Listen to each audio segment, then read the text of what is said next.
Apple is not going to cancel anything because of the coronavirus. It opens new stores. On February 29th, the number of Apple Store retailers increased to 510.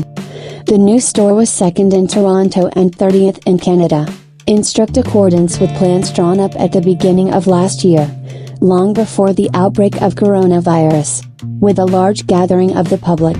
Of course, in Canada, with the spread of the virus, everything is relatively calm. As of March 4th, there were only 30 confirmed cases of COVID-19 infection. 3 of them were infected within the last 24 hours. We'll learn about the results of opening the Apple Store in Toronto in 2 or 3 weeks.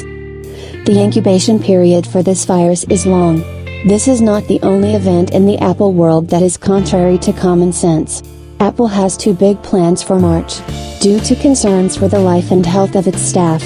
One after another, the companies refuse to participate in the MWC, Mobile World Congress, International Mobile Congress, without which this event did not make sense.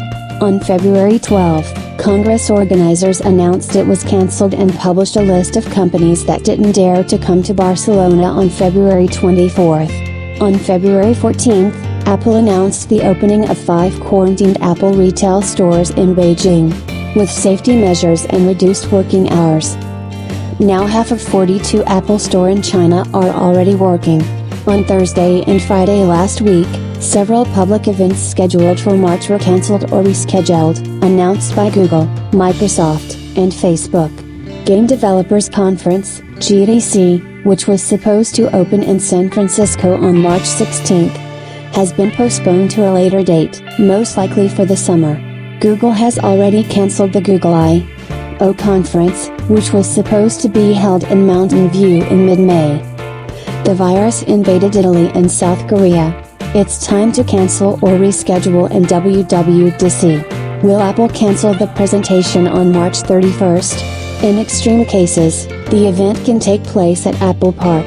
In any case, it will not cancel, regardless of whether it takes place or not. We know about this event from several sources. Apple must reported this in January, based on a leak from Apple, announcing that it will be held in late March. Then, in February, the German resource iPhone-Ticker.de reported on the March event, giving the exact date of the event, March 31st, and promising that iPhone 9 would be announced at that event, and that sales were scheduled for April 3rd. Soon after Apple declared itself inadequate, the company's revenue in the first calendar quarter of 2020 will be lower than expected.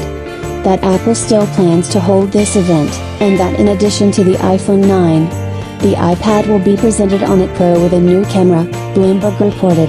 At the same time, however, noting that the plans may change, and the event may not take place. Apple's insistence on celebrating April 3rd with some kind of victory is clear. April 3rd 2010, 10 years before that day, iPad sales began. But this is lyrics, and the prose is that Apple does not need to cancel this event. It did not announce it.